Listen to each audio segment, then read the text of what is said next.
Ochulu gi ng'ech. Sigana pochulu gi ng'ech. Gimomiyo ng'ech nindo ikero. Chango bed ochulu gi ng'ech. To jomako mere. Dere achiel to ng'ech wacho rochulu ni okwang'go wendo pa ore. Ochule bende to yeyo. Munyo ndero tundo. Jo ai kadho wendo. Munyo jo nitie iroyo. Ochulu chungo to wacho di mere pere ni. Paka wakidho pa or. Wakir wa ori nying wan ma kisindilo. Wachuok nying wan man ma oluongi ne wan. Ng'ech bende kokwero. Ochulu to wacho ni ng'ech oter yiero nyinge. Ng'ech to yiero nyinge ni jaduong'. To ochulu yiero nyinge ni wendo. Monjo tundo pa or ng'ech. Tifoyo gi neno jo swa. Munyo jopecho jo wacho ni wafoyo swa gi neno wendo. Ochulu to wacho ring ng'ech ofoy gi nenan kenda. To wuon pecho dok wacho ni kel wini wendo kong. Ri wendo kong. Ochulu to wacho ni mino je komparan. Dogo ti wacho ni kel wini ri wendo kong. Ochulu to wacho ni mino je kong paran. To madho oko jie kende. To ikelo chiemo. Kare no ng'ech kech neko go tek swa. To jokidho logo oko. Munyo joduogo chiemo. Chingi ng'ech oido koch paka go patho apatha ni ilo. Patha ilo. Ochulu to wachore go ni ojame neni chingi paka koch. Ikiri kuot wiyan pa or. Kidhi doko ilogi. To ng'ech kidho logo.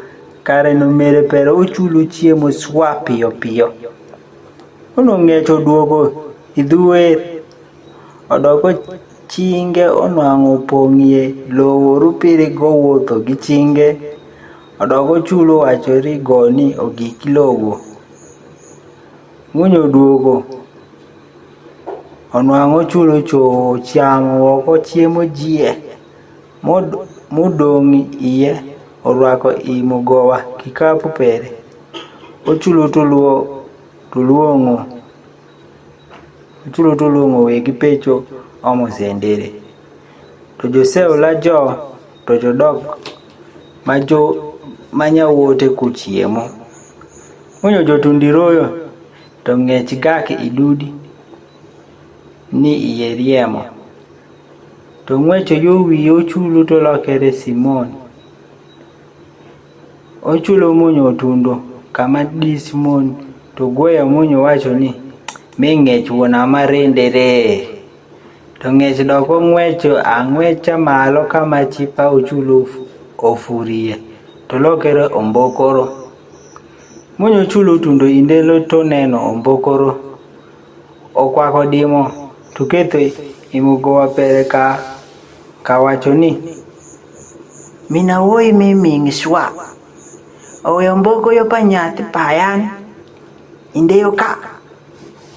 Munyo tundo pecho owachori mina wor konjo woko fufa ma nwang'o tedo.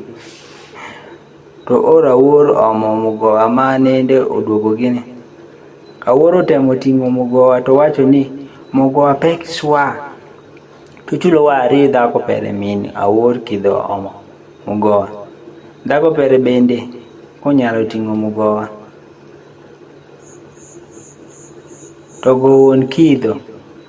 Onwang'o mugowa pek swa. To ting'o gi meni to wodho idie dipo. Munyo yawo mugowa to ng'ech wuok gi ng'wech.